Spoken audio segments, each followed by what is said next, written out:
ಕೊಲಕೊಮಲ Sunrise view ನೋಡ್ಬೇಕಂತ ಹೇಳ್ಬಿಟ್ಟು ನಾ ಬೆಳಿಗ್ಗೆ 3 ಗಂಟೆಗೆ ರೆಡಿಯಾಗಿ ಬಂದಿದ್ದ. ನೀವೇನಾದ್ರೂ ಕೇರಳ ಟ್ರಿಪ್ ಬಂದಿದ್ರ ಅಂದ್ರೆ ಈ ಲೊಕೇಶನ್ ಮಾತ್ರ ಮಿಸ್ಸೇ ಮಾಡ್ಕೊಳಕ್ ಹೋಗ್ಬೇಡ್ರಿ. ಯಾಕಂದ್ರೆ ಈ ಲೊಕೇಶನ್ ಹೆಂಗದ ಅಂತ ಹೇಳ್ಬಿಟ್ಟು ನಾ ಹೇಳಲ್ಲ, ನಿಮ್ಗೆ ತೋರಿಸ್ತೀನಿ ನೋಡ್ರಿ. ನಿಮ್ಮ ಹತ್ರ ಏನಾದ್ರೂ ಸ್ವಂತ ವೆಹಿಕಲ್ ಇದ್ರೆ ಇಲ್ಲಿ ಮ್ಯಾಲ್ ಬಿಡಲ್ಲ. ಮುನ್ನಾರಿಂದ 31 ಕಿಲೋಮೀಟರ್ ಇರೋ ಸೂರ್ಯನಲ್ಲಿ ಹತ್ರನೇ ನಿಮ್ ವೆಹಿಕಲ್ ಪಾರ್ಕ್ ಮಾಡ್ಬೇಕು. ಅಲ್ಲಿಂದ 20 ನಿಮಿಷ ಇವ್ರ ಜೀಪಲ್ಲೇ ನೀವು ಜರ್ನಿ ಮಾಡ್ಬೇಕು. ಈ ಜೀಪಿಗೆ ಎಷ್ಟು ತಗೊಂತಾರಂದ್ರ ಪರ್ ಪರ್ಸನ್ 500 ರಿಂದ 600 ರೂಪಾಯಿ ತಗೋತಾರ ನೋಡ್ರಿ, ಅಪ್ ಅಂಡ್ ಡೌನ್ ಸೇರಿ. ಬೆಳಗಿನ ಜಾವ 5 ಗಂಟೆಗೆ ನಿಮ್ಗೆ ಈ ತರ ಕಾಣತ್ತ.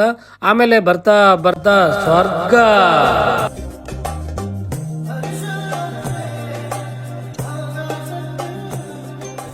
ಈ ವ್ಯೂ ನೋಡ್ಲಕ್ಕ ಬೆಳಿಗ್ಗೆ 4 ಗಂಟೆಯಿಂದ ಎಷ್ಟು ಜನ ವೇಟ್ ಮಾಡತ್ತಿರ್ತಾರ ನೋಡ್ರಿ. ಮಳಿ ಏನಾದ್ರು ಬಂದ್ರ ಈ ವ್ಯೂ ನಿಮ್ಗೆ ನೋಡ್ಲಕ್ ಆಗಲ್ಲ. ಹಂಗೆ ಒಂದ್ ಸ್ವಲ್ಪ ನೀವು ಕೆಳಗ್ ಹೋದ್ರ ಟೈಗರ್ ವ್ಯೂ ಪಾಯಿಂಟ್ ನೋಡಬಹುದು. ನನಗಂತೂ ಇಲ್ಲಿಂದ ಹೋಗ್ಲಿಕ್ ಮನ್ಸೇ ಇರ್ಲಿಲ್ಲ. ಇಲ್ಲಿ ನಮ್ಮ ವೆಹಿಕಲ್ ಯಾಕೆ ಬಿಡಲ್ಲ ಅಂದ್ರ ಕಂಪ್ಲೀಟ್ ಆಫ್ ರೋಡ್ ಇರ್ತದ ನೋಡ್ರಿ. ಮ್ಯಾಲಿಂದ ಕೆಳಗ್ ಹೋಗ್ಲಕ್ಕ ಒಂದ್ 30 ನಿಮಿಷ ಆದ್ರೂ ನಮಗ್ ಬೇಕು. ಆಫ್ ರೋಡ್ ಎಂಜಾಯ್ ಮಾಡಿ ಸುತ್ತ ಇರೋ ನೇಚರ್ ಎಲ್ಲ ನೋಡ್ಕೊಂಡು ಹಂಗೆ ಕೆಳಗ್ ಬಂದ್ವಿ. ನಮಗ್ ಎಲ್ಲಿಂದ ಪಿಕಪ್ ಮಾಡಿರ್ತಾರ ಅಲ್ಲೇ ಡ್ರಾಪ್ ಮಾಡ್ತಾರ ನೋಡ್ರಿ. ನೀವು ಏನಾದ್ರೂ ಈ ತರ ಕಮ್ಮಿ ಪ್ರೈಸ್ ಅಲ್ಲಿ ಕೇರಳ ಟ್ರಿಪ್ ಪ್ಲಾನ್ ಮಾಡಿದ್ರಂದ್ರ ವೆಕೇಶನ್ ಮೇಡ್ ಕಂಪನಿಯವರು ಕೇವಲ 11,499 ರೂಪಾಯಿದಾಗ 5 days 4 night Kerala tour package book ಮಾಡ್ಕೊಡ್ಲತ್ತಾರ ನೋಡ್ರಿ. ಈ ಆಫರ್ ಅಂತೂ ಮಿಸ್ ಮಾಡ್ಕೊಳಕ್ಕೆ ಹೋಗ್ಬೇಡ್ರಿ. ನಿಮ್ಗೇನಾದ್ರೂ ಹೆಚ್ಚಿನ ಮಾಹಿತಿ ಬೇಕಾಗಿತ್ತಂದ್ರೆ ಕೆಳಗೋ ನಂಬರ್ ಕೊಟ್ಟಿರ್ತೀನಿ, ಅವ್ರಿಗೆ ಕಾಲ್ ಮಾಡ್ರಿ. ಮತ್ತೆ ಮುಂದಿನ ವಿಡಿಯೋದಾಗ ಸಿಗ್ತೀನಿ. ಅಲ್ಲಿ ತನ ಎಲ್ರಿಗೂ ನಮಸ್ಕಾರ.